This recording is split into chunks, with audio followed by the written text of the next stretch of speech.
Naquela noite, eu vi um amor que o dinheiro nunca pôde comprar. E percebi que, para encontrar o que havia perdido, eu precisaria desenterrar um passado que havia enterrado há décadas. Assista até o final. Depois me conta nos comentários, dando uma nota de 0 a 10 para essa história. E se essa história te tocar, se inscreve no canal para apoiar meu trabalho. Eu conto com você. A nevasca caía pesada sobre Serra da Esperança. Não uma neve delicada de cartão postal, mas um manto gélido e implacável que castigava a cidade, uma ferida aberta nas montanhas de Minas Gerais.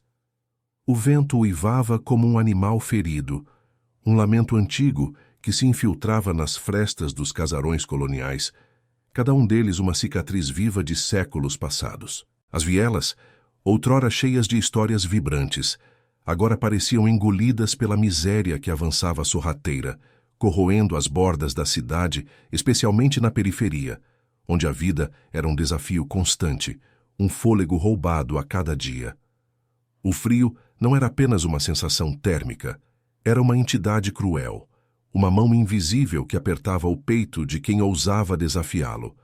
Em meio a esse cenário de desolação e beleza sombria, um vulto de luxo e poder cortava a paisagem como um intruso. Era um Mercedes-Benz blindado, reluzente mesmo sob a camada fina de neve que já começava a se acumular sobre ele. Ao volante, Ricardo Almeida, um bilionário do ramo imobiliário, os seus 50 e poucos anos pesando mais do que o tempo indicava. Seu rosto, cinzelado por rugas profundas, carregava não apenas os sinais da idade, mas as marcas indeléveis de uma solidão tão profunda que parecia se aninhar em cada linha de expressão. O cinismo, uma armadura cuidadosamente forjada ao longo dos anos, era a sua única companhia, seu escudo contra um mundo que ele havia aprendido a desconfiar e a dominar. Ricardo havia retornado à sua cidade natal, Serra da Esperança, depois de décadas de ausência, uma espécie de exílio autoimposto. A desculpa oficial era a de grandes investimentos imobiliários, projetos audaciosos que prometiam transformar a face da cidade. Mas, no fundo, ele sabia que fugia de um vazio existencial que nem todo o dinheiro do mundo, acumulado em transações multimilionárias e impérios de concreto, conseguira preencher. A riqueza, essa amante caprichosa e traiçoeira, havia-lhe custado a alma, gota a gota, ano após ano. A culpa por ter abandonado suas raízes, por ter virado as costas para a promessa de um passado mais simples e puro, e por ter quebrado um juramento feito na juventude, corroía-o por dentro uma chaga invisível que ardia a cada amanhecer. Seu dia a dia era uma rotina fria e calculada, repleta de jantares solitários em sua mansão moderna, uma fortaleza de vidro e aço que contrastava brutalmente com a arquitetura colonial da cidade. Janelas amplas ofereciam uma vista panorâmica da Serra da Esperança, mas ele raramente as notava. Seus olhos geralmente estavam fixos em fotos amareladas, relíquias de um passado que ele tentava, em vão, esquecer. Imagens desbotadas de rostos sorridentes, de um tempo em que a alegria era genuína e o calor humano abundante. Ele revirava essas fotos como quem remexe em cinzas, buscando um resquício de uma chama que um dia ardera forte, mas que agora parecia completamente extinta. Naquela noite, enquanto o vento sussurrava segredos antigos e a neve dançava em espirais hipnotizantes sobre a escuridão das ruas periféricas, a luz poderosa dos faróis do Mercedes rasgou a penumbra, e o que eles revelaram fez Ricardo frear bruscamente, com um solavanco que o jogou para frente. Era uma cena que o golpeou no estômago, tirando-lhe o fôlego e o cinismo em um único instante brutal. Dois vultos miúdos quase invisíveis sob a neve que não dava trégua, tremiam de frio à beira da calçada. Um menino Lucas de uns 9 anos, o casaco visivelmente grande demais para ele, uma peça surrada que mais parecia um pedaço de pano molhado, tirava a peça do próprio corpo. O gesto lento e doloroso era carregado de uma dignidade que não deveria existir em um corpo tão pequeno. Ele o estendeu para a irmã mais nova, Maria, de uns 5 anos, que se encolhia, os lábios roxos de frio, o corpo inteiro tremendo em espasmos incontroláveis. O casaco, Agora a única proteção contra a fúria do inverno cobriu o corpo frágil da menina, um lenitivo precário contra a morte que espreitava em cada rajada de vento. A imagem desarmou Ricardo, derrubando todas as suas defesas. O gesto de amor e sacrifício puro, desprovido de qualquer expectativa ou ganho, rasgou o véu de sua indiferença. Ele desabou. Não foi um colapso físico, mas um desmoronamento interno, um terremoto na alma. A cena era um espelho, brutal e preciso, de sua própria infância pobre, de uma época em que o calor humano era o único luxo que ele e sua família podiam se permitir. Em um tempo não tão distante, seu próprio irmão mais velho havia feito o mesmo, entregando seu casaco para ele em uma noite fria, uma memória que Ricardo havia selado em uma câmara escura de sua mente. Ao descer do carro, a neve chicoteando seu rosto, Ricardo sentiu um arrepio que não era apenas do frio penetrante. Era o arrepio do reconhecimento, da memória que o alcançava depois de tanto tempo. Ele se aproximou cada passo na neve crocante. Era um eco de um passado que ele tentara em vão soterrar. Os olhos de Lucas, grandes e cheios de uma tristeza que não combinava com sua idade, o encararam. Eram olhos de quem já havia visto demais, de quem já havia perdido muito. Ricardo, ainda em choque, com a voz embargada pela emoção que teimava em sufocá-lo, ofereceu ajuda. As palavras saíram trêmulas, quase inaudíveis. Lucas, no entanto, com uma voz surpreendentemente firme para sua idade, agradeceu. Mas seus olhos, antes fixos no rosto do estranho, desviaram-se para algo mais, algo que parecia puxá-lo. Esse anel, ele murmurou, a voz mal audível acima do uivo do vento, apontando para o anel de sinete no dedo de Ricardo. Era uma joia antiga, de ouro maciço, com um brasão gravado. Minha avó dizia que o pai dela tinha um igual. Ela falava que era o anel do Senhor da Esperança, que cuidava da casa da esperança antes de tudo desmoronar. Ricardo sentiu o sangue gelar, um frio muito mais intenso do que a temperatura ambiente. As palavras do menino, pronunciadas com uma inocência cortante, o atingiram como um raio. Aquele anel era uma herança de seu próprio pai, que ele pensava ter perdido anos atrás, um objeto que havia ressurgido misteriosamente em sua vida há alguns meses, e que ele usava mais por um costume antigo do que por qualquer significado real. Ia à Casa da Esperança.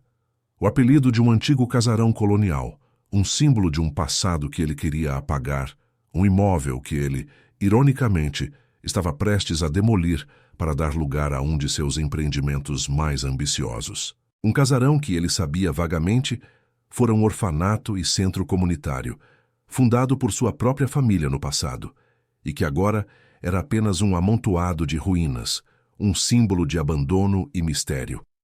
O elo estava feito, um anel, 2 palavras, um passado que se recusava a ficar enterrado. O que Lucas disse em seguida o deixou ainda mais em choque, abrindo um abismo de perguntas que o arrastaria para uma verdade que ele jamais poderia imaginar.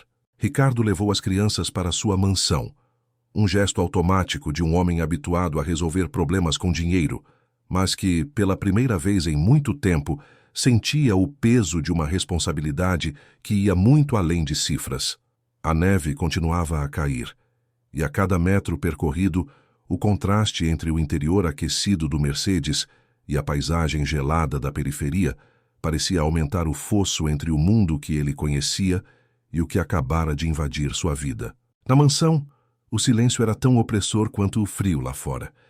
Maria, pequena e pálida, parecia uma boneca de porcelana em um sofá de veludo caro demais para ela. Lucas, por sua vez, mantinha-se em guarda, os olhos atentos a cada movimento de Ricardo, a cada som na casa imensa. Era a vigilância de quem aprendeu cedo demais que o mundo não era um lugar seguro. Ricardo ofereceu chocolate quente e cobertores. As crianças aceitaram, mas a gratidão, se existia, estava mascarada por uma camada espessa de cautela. Havia algo naqueles pequenos que o impedia de simplesmente respirar aliviado. Ele sentia um nó na garganta, uma mistura de culpa e uma estranha familiaridade.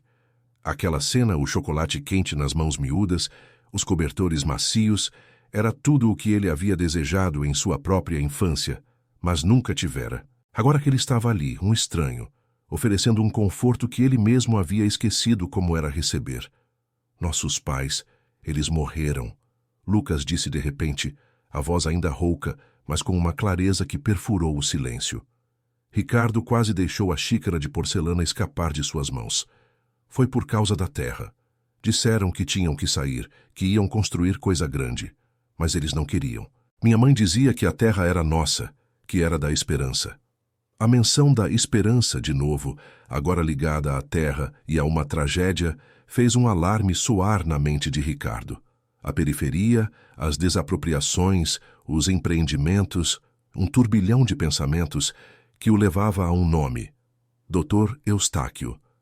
Eustáquio, seu advogado de confiança, o homem por trás de todos os seus negócios em Serra da Esperança, aquele com o sorriso afável demais e os olhos que nunca sorriam de verdade. Ele era o mestre das desapropriações, o engenheiro por trás dos projetos que prometiam modernizar a cidade, custasse o que custasse. Ricardo sentiu um calafrio. Seria possível que seu próprio braço direito estivesse envolvido em algo tão sujo? A pergunta o assombrava, mas ele a empurrou para o fundo da mente. Ainda não era hora de confrontar essa verdade. No dia seguinte, sob um sol pálido que tentava em vão derreter a neve, Ricardo ligou para Eustáquio. A voz do advogado era suave, polida, como sempre. Ricardo, que surpresa! Algum problema com o cronograma da demolição da Casa da Esperança? O nome do casarão soou como um tapa na cara. Ricardo engoliu em seco. Não, Eustáquio. Eu encontrei umas crianças na rua. Estavam congelando. Acabei as trazendo para cá. Houve uma pausa no outro lado da linha, quase imperceptível, mas que para Ricardo soou como um abismo. Crianças? Que inusitado, Ricardo. Mas você sempre foi um homem de bom coração, não é? Embora a vida de um bilionário não seja exatamente propícia para cuidar de órfãos. Talvez eu possa indicar um abrigo adequado. As palavras de Eustáquio, carregadas de uma falsa solicitude, foram como agulhas. Ricardo sentiu o cinismo familiar tentando se reerguer dentro dele, mas uma força nova, um instinto protetor, o impediu. Não, Eustáquio, elas ficam comigo, mas obrigado pela sugestão. Eu te ligo mais tarde sobre os documentos da Casa da Esperança. Quero revisar tudo. A voz de Ricardo era mais firme do que ele esperava. Eustáquio, porém, parecia não se abalar. Como queira, meu caro. A pressa é inimiga da perfeição, não é? Mas o prazo para a demolição se aproxima. A frase final era um lembrete, uma ameaça velada que reverberou na mente de Ricardo. Nos dias que se seguiram, Ricardo tentou mergulhar nos detalhes do caso dos pais de Lucas e Maria, dos projetos de desapropriação na periferia. Ele ligou para seus contatos, fez perguntas discretas, mas as respostas eram evasivas, cheias de burocracia e jargão jurídico. Parecia que havia uma muralha invisível construída para proteger algo ou alguém. Sua própria empresa, o império que ele havia erguido, parecia agora uma gaiola dourada, com as barras apertando-o a cada nova descoberta. O vazio em seu peito, antes uma dor surda e constante, agora se misturava a uma indignação crescente. Ele estava sendo manipulado, usado, e a ficha caía pesada. Eustáquio, o homem que ele confiava, parecia ter orquestrado uma teia de mentiras e sofrimento bem debaixo de seu nariz. E a Casa da Esperança, aquele casarão em ruínas que ele via apenas como mais um terreno para erguer um edifício, começou a se transformar em um ponto crucial, um epicentro de mistérios, impulsionado por uma necessidade urgente de entender e por uma culpa que não o largava. Ricardo decidiu visitar a Casa da Esperança. A neve havia dado uma trégua, mas o ar continuava cortante. O casarão estava ainda mais dilapidado do que ele se lembrava. As janelas quebradas como olhos vazios, a pintura descascando em feridas abertas. Mas, ao pisar no terreno, uma sensação estranha o invadiu. Não era apenas abandono. Era história, memória e dor. Enquanto caminhava pelos cômodos empoeirados, ele sentiu o eco de risadas infantis, o sussurro de vozes que um dia preencheram aqueles espaços. Lembranças de seu próprio pai, um homem que ele mal conheceu, mas que sempre foi associado àquele lugar. O Senhor da Esperança, Lucas havia dito, seu pai. Numa das alas mais antigas, Ricardo encontrou uma figura curvada, que tentava varrer o chão com uma vassoura velha. Era Dona Elsa, uma senhora de cabelos brancos como a neve, o rosto marcado pelo tempo, mas os olhos ainda brilhando com uma sabedoria antiga. Ela o reconheceu imediatamente. Ricardo Almeida, filho do senhor Eduardo. Pensei que nunca mais o veria por aqui. O que o traz a este lugar esquecido? Ricardo, surpreso, explicou sobre Lucas e Maria. Os olhos de Dona Elsa se arregalaram. Lucas e Maria, os filhos de Ana. Ah, meu Deus, aquela moça tão boa, sempre ajudando as crianças, lutando pela casa. Ela era neta de um dos primeiros que foram acolhidos aqui. Ela amava este lugar, sabia? Dizia que este casarão era o coração da comunidade. Dona Elsa suspirou, um som pesado. Ela e o marido, eles não queriam vender as terras para os homens da cidade. Foram ameaçados, coitados, mas eram teimosos. Diziam que tinham um testamento, um papel antigo que provava que a terra era da comunidade. Não podia ser vendida assim. Ricardo sentiu um soco no estômago. Um testamento? Ele perguntou, a voz quase um sussurro. Sim, um testamento antigo, da família de seu pai. A família Almeida doou a terra e a casa para ser um orfanato, um centro para quem precisava. Ana sempre falava disso, mas o advogado, aquele doutor Eustáquio, ele veio com outros papéis dizendo que o testamento era inválido. Que mentira deslavada. Ele ameaçou Ana e o marido, disse que se não saíssem ia ser pior. Dona Elsa baixou a voz olhando em volta como se as paredes pudessem ouvir. Ele era um homem frio, Ricardo, e tinha um ódio antigo dos Almeida. Achava que seu pai tinha roubado algo da família dele no passado. Uma briga de terras, de prestígio, sei lá. Ele se vingou, usando o seu dinheiro, sem que você soubesse. A revelação de Dona Elsa foi um golpe certeiro. O rancor de Eustáquio, a rivalidade familiar, a manipulação. Tudo se encaixava como peças de um quebra-cabeça macabro. A culpa de Ricardo se aprofundou, misturada a uma raiva fria. Ele havia construído um império de mentiras para escapar de quem ele era, de suas origens. E agora um menino e uma velha senhora o estavam mostrando quem ele deveria ter sido. Aquele dinheiro todo, que deveria trazer paz, só havia pavimentado o caminho para a injustiça. Ele voltou para a mansão naquela noite com um peso diferente nos ombros. Lucas e Maria dormiam em quartos confortáveis, mas a imagem de seus pais, que lutaram e morreram por um ideal, não saía da cabeça de Ricardo. A Casa da Esperança. Não era apenas um terreno, era um legado, era a verdade. Os dias se transformaram em uma corrida contra o tempo. Ricardo sentia-se preso, um prisioneiro em sua própria vida. Cada tentativa de investigar, cada pergunta feita, parecia ser respondida com mais obstáculos. Documentos sumiam, contatos se calavam, e Eustáquio, sempre um passo à frente, parecia tecer uma rede cada vez mais apertada em torno de Ricardo. Ele recebia ligações anônimas, mensagens ameaçadoras. Seus investimentos eram questionados. Sua reputação, antes intocável, começava a ser manchada por rumores espalhados sutilmente. Eustáquio não o atacava diretamente, mas suas ações eram claras. Ricardo estava sendo avisado, e as crianças indiretamente também. O risco era real. Apesar do medo, ou talvez por causa dele, Ricardo sentiu uma determinação crescer em seu peito. Ele não era mais o bilionário cínico e solitário. A promessa feita na juventude, a promessa de um futuro justo e digno para a Serra da Esperança, ecoava em sua alma. E as crianças, com seus olhos cheios de uma esperança teimosa, eram o seu novo propósito. Ele precisava expor a verdade, custasse o que custasse. Naquela noite, depois de colocar Maria para dormir e ver Lucas lendo um livro na sala, Ricardo decidiu voltar à Casa da Esperança, mas desta vez com outra intenção. Ele vasculhou cada canto, cada fresta, lembrando-se das palavras de Dona Elsa sobre um testamento antigo. Ele procurava por algo escondido, algo que pudesse ter passado despercebido. Depois de horas, Seus dedos tocaram em uma tábua solta sob o piso rangente de um dos quartos mais isolados. O coração de Ricardo disparou. Ele a removeu com cuidado, revelando um pequeno vão. Lá dentro, em meio a poeira e teias de aranha, estava uma caixa de madeira escura. Ele a abriu com as mãos trêmulas. Dentro, cuidadosamente enroladas em um pano de linho amarelado, havia cartas antigas e um diário. Não era um diário qualquer.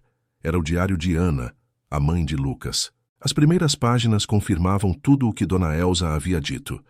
A história da Casa da Esperança, fundada pelos Almeida para acolher os necessitados. O testamento original que garantia a propriedade à comunidade.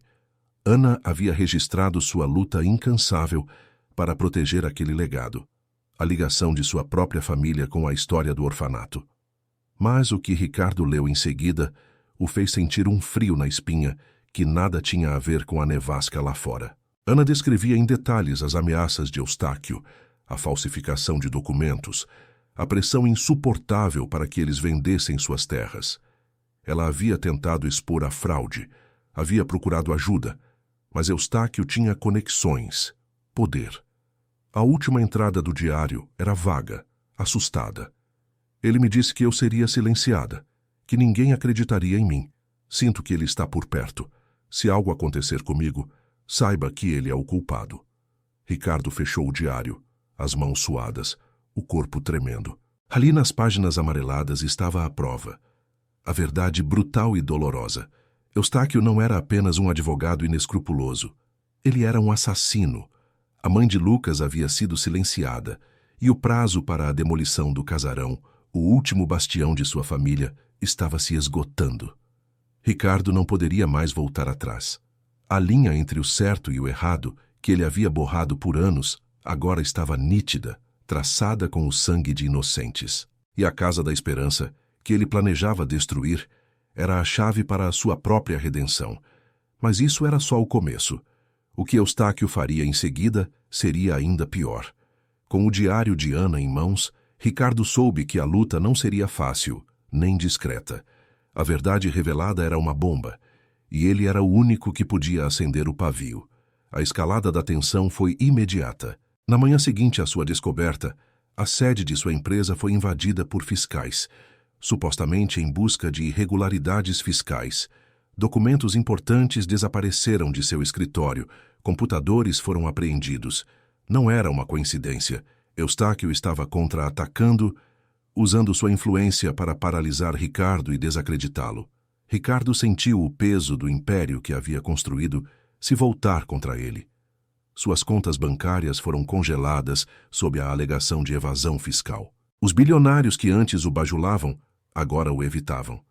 Sua reputação, construída em décadas de negócios implacáveis, desmoronava como um castelo de cartas. Ele estava sendo isolado, silenciado. Mas o medo não era por si mesmo. Era por Lucas e Maria.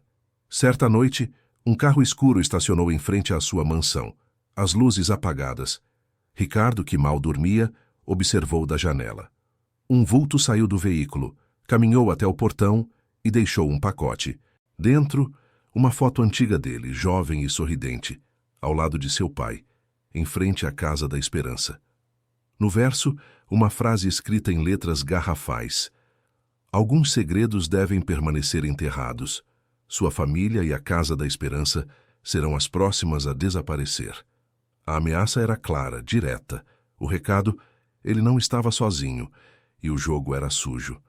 Ricardo sabia que não podia envolver Lucas e Maria diretamente no perigo crescente.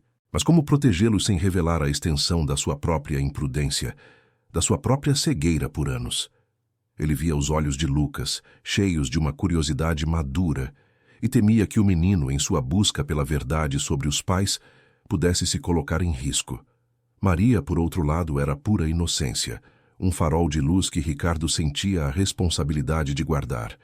Ele decidiu buscar ajuda, não dos seus antigos círculos que agora o viam com desconfiança, mas de onde menos esperava. Procurou Dona Elsa. A velha senhora, com sua sabedoria ancestral, era a única pessoa em quem Ricardo sentia que podia confiar plenamente. Ele mostrou a ela o diário de Ana, as cartas, Os olhos de Dona Elsa se encheram de lágrimas. Eu sabia que ele não ia parar. O ódio dele era mais antigo que essa neve. Ela revelou mais detalhes sobre o rancor de Eustáquio, uma disputa de terras entre as famílias Almeida e os antepassados de Eustáquio, há gerações. Um antigo processo de uso capião, um documento supostamente perdido que teria favorecido a família de Eustáquio, mas que foi desaparecido por um Almeida ambicioso. Eustáquio via em Ricardo a chance de reescrever a história, de reaver o que ele considerava ser seu por direito, usando a especulação imobiliária como fachada. Dona Elsa, no entanto, guardava uma última peça do quebra-cabeça. Sua mãe, Ricardo, ela não era como você pensava. Ela amava a Casa da Esperança. Quando seu pai morreu, ela guardou uma cópia daquele testamento original em um lugar secreto, dentro de um dos livros da biblioteca da casa. Ela queria que a verdade prevalecesse, mesmo que ela não estivesse mais aqui. Ela me fez jurar que, se um dia a casa estivesse em perigo, eu procuraria quem pudesse defendê-la. O coração de Ricardo bateu forte. Sua mãe. Ele havia se afastado dela cedo, levado pela ambição e pela dor da perda do pai.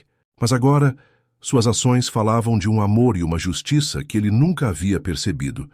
Mais uma vez, a Casa da Esperança se revelava um portal para seu passado, para sua própria família, que ele havia abandonado. A busca pelo testamento da mãe de Ricardo se tornou uma obsessão. Ele voltou à Casa da Esperança, desta vez com Lucas. O menino, com sua intuição aguçada, foi o primeiro a notar um detalhe na biblioteca em ruínas.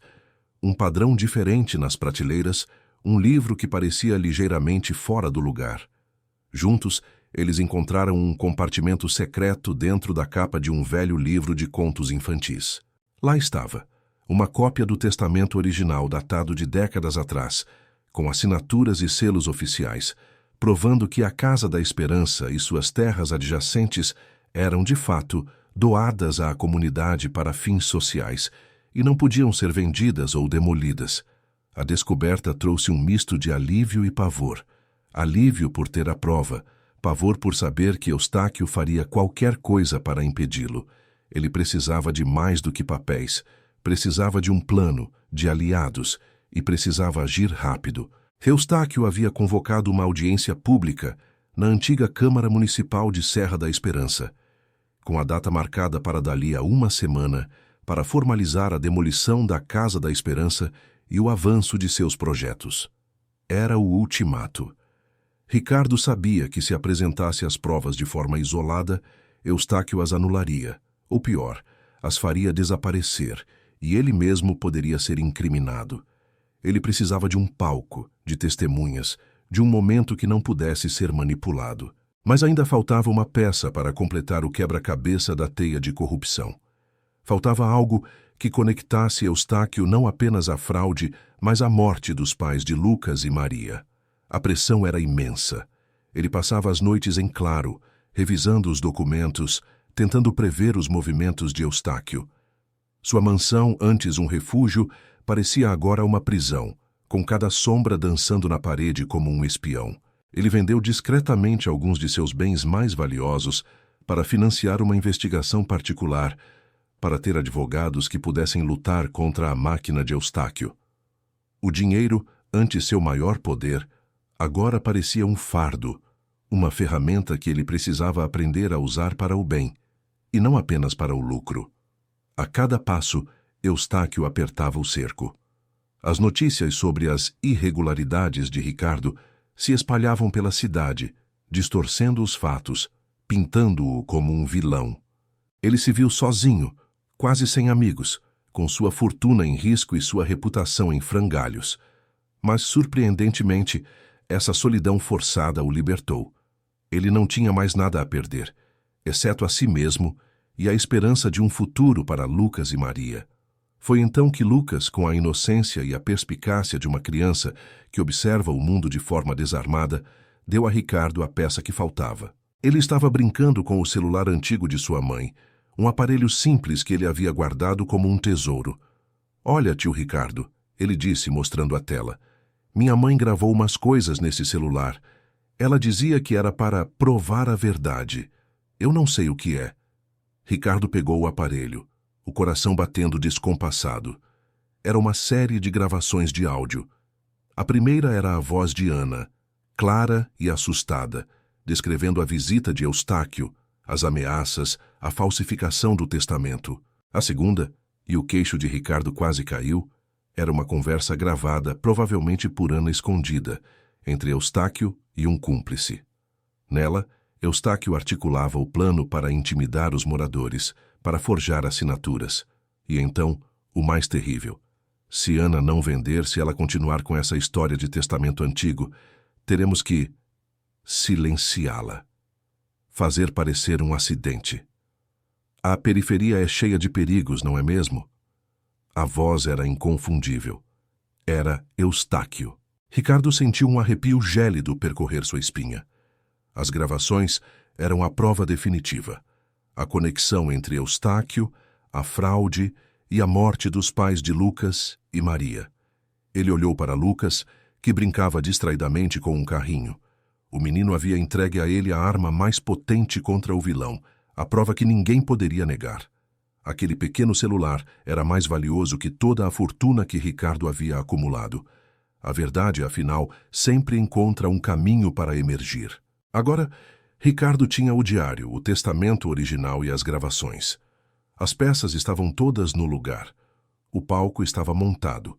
A audiência pública se aproximava e o destino da Casa da Esperança e de muitas outras famílias da periferia seria decidido.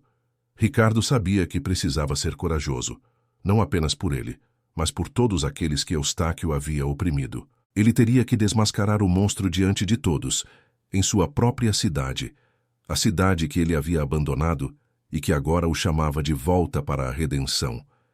Mas Eustáquio era um predador astuto e ele não se renderia facilmente. A batalha final estava prestes a começar, e Ricardo sabia que seria a mais importante de sua vida. E o que aconteceria em seguida mudaria tudo para sempre. A antiga Câmara Municipal de Serra da Esperança, um edifício de pedra com séculos de história, estava apinhada. Cada assento estava ocupado, e as pessoas se aglomeravam em pé pelos corredores, o burburinho de vozes preenchendo o ar. Eustáquio, com seu terno impecável e seu sorriso que não alcançava os olhos, parecia o mestre de cerimônias de um teatro de sombras. Ele havia convocado aquela audiência pública para formalizar a demolição da Casa da Esperança, um golpe final para concretizar seus empreendimentos e, ele esperava, para selar a derrota de Ricardo Almeida. Ricardo estava lá, mas não sozinho. Dona Elza, com seu olhar firme e sua dignidade inabalável, estava ao seu lado. Lucas, embora pequeno, portava o celular de sua mãe como um tesouro sagrado. Ricardo sentia o peso de todos os olhares, o julgamento, a curiosidade. Sua reputação estava em jogo, sua fortuna e, acima de tudo, o futuro daquelas duas crianças. Eustáquio iniciou a sessão com uma oratória fluida, cheia de promessas de progresso e prosperidade para a Serra da Esperança. Falou sobre a inevitabilidade do desenvolvimento, sobre a necessidade de sacrifícios para um futuro melhor. Ele pintou Ricardo como um visionário falido, um homem que agora tentava impedir o avanço da cidade por capricho. A plateia parecia dividida, alguns aplaudindo timidamente, outros murmurando desconfiados. Quando chegou a vez de Ricardo falar, um silêncio pesado caiu sobre o salão. Ele se levantou, não com a arrogância de um bilionário, mas com a humildade de um homem que havia encontrado a redenção. Sua voz, antes dura e impessoal, agora carregava uma emoção contida. Senhoras e senhores, eu vim aqui hoje não para falar de dinheiro, mas de esperança, de um legado que está sendo ameaçado. Ele fez uma pausa, os olhos fixos em Eustáquio. O Dr. Eustáquio lhes apresentou um projeto. Eu lhes apresentarei a verdade. Ricardo começou apresentando o diário de Ana. Leu trechos que descreviam a fundação do orfanato pela família Almeida, a doação da terra à comunidade, o amor e o cuidado que permeavam a Casa da Esperança. A voz de Ana, através das palavras de Ricardo, encheu o salão, pintando um quadro de um passado que muitos ali haviam esquecido. Em seguida, ele exibiu o testamento original, a cópia cuidadosamente guardada por sua mãe, que refutava categoricamente qualquer direito de Eustáquio sobre a propriedade. O documento assinado e carimbado por autoridades da época era irrefutável. Eustáquio tentou intervir irritado. Isso é um absurdo. Papéis velhos, sem valor legal. Eu tenho os documentos atuais, os registros que comprovam a legalidade de nossos projetos. Mas a plateia, antes hesitante, agora estava atenta, curiosa. Dona Elsa, então, se levantou, seus olhos azuis como gelo fixos em Eustáquio. Este homem mente. Ele me ameaçou Ana, a mãe de Lucas e Maria. Ele forjou os documentos. Ameaçou todos que se opunham a ele. A confissão da velha moradora reverberou no salão. Eustáquio empalideceu, sua máscara de calma começando a rachar. Essa mulher está senil, ela não sabe o que diz. Foi então que Ricardo fez um sinal para Lucas. O menino, com uma coragem que faria muitos adultos corar, se aproximou do microfone, segurando o celular em suas pequenas mãos. Minha mãe, ela gravou a voz dele. Ele queria que a gente saísse da nossa casa. Ele disse coisas ruins. A voz de Lucas era firme, embora um pouco trêmula. Ricardo pegou o celular e, com a ajuda de um técnico que havia contratado secretamente, conectou-o ao sistema de som da câmara. As gravações de áudio preencheram o salão. A voz de Ana, assustada, detalhando as ameaças. E então, a voz inconfundível de Eustáquio, fria e calculista, planejando a fraude, as intimidações. E, por fim, a frase que selaria seu destino. Se Ana não vender, se ela continuar com essa história de testamento antigo, teremos que silenciá-la, fazer parecer um acidente. A periferia é cheia de perigos, não é mesmo? O salão explodiu em murmúrios, gritos de indignação. O rosto de Eustáquio se contorceu em um misto de fúria e desespero. Ele tentou negar, balbuciar desculpas esfarrapadas, mas era tarde demais. As vozes, as provas, os olhares acusadores da comunidade eram um tsunami que o engolia. Policiais que já estavam à paisana no local, a pedido de Ricardo e seus novos advogados, se aproximaram. Eustáquio foi preso ali mesmo, sob os olhares de repúdio de todos, sua imagem de homem íntegro desmoronando em pedaços. Seus projetos foram imediatamente suspensos, e processos judiciais por fraude, extorsão e possivelmente homicídio seriam abertos contra ele. Nos dias que se seguiram, a notícia se espalhou como fogo. Ricardo Almeida, o bilionário cínico, havia se tornado o herói da Serra da Esperança. A Casa da Esperança foi salva, mas a história não parava ali. Ricardo, despojado de seu cinismo e solidão, encontrou um novo propósito. Ele se tornou o guardião de Lucas e Maria, não apenas legalmente, mas de coração.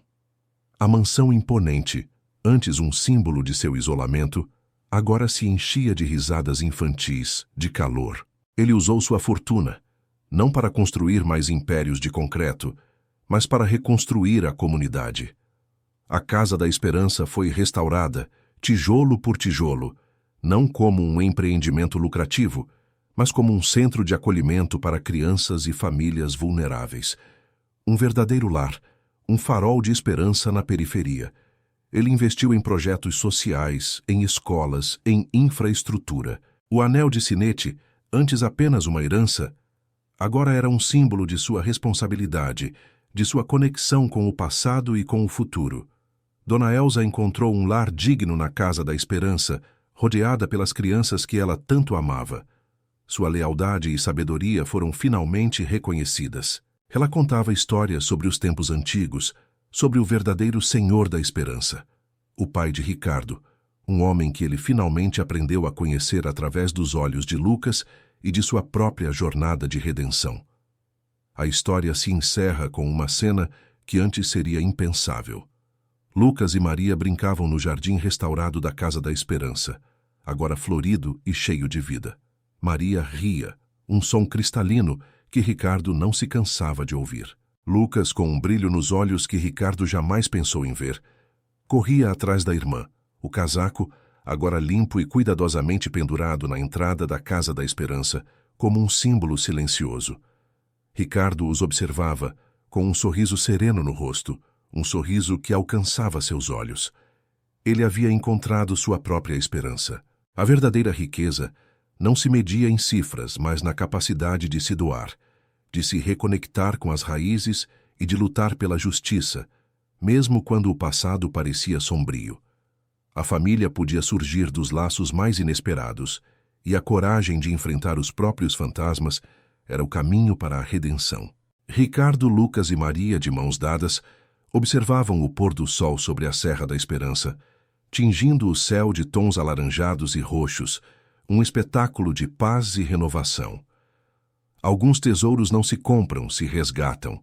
A voz do narrador ecoa suavemente, enquanto a imagem desvanece. Se essa história tocou você de alguma forma, se inscreve no canal. Eu prometo trazer histórias assim com frequência, para fazer seus dias um pouco mais leves. E me conta nos comentários de 0 a 10 que nota essa história merece. Eu leio tudo.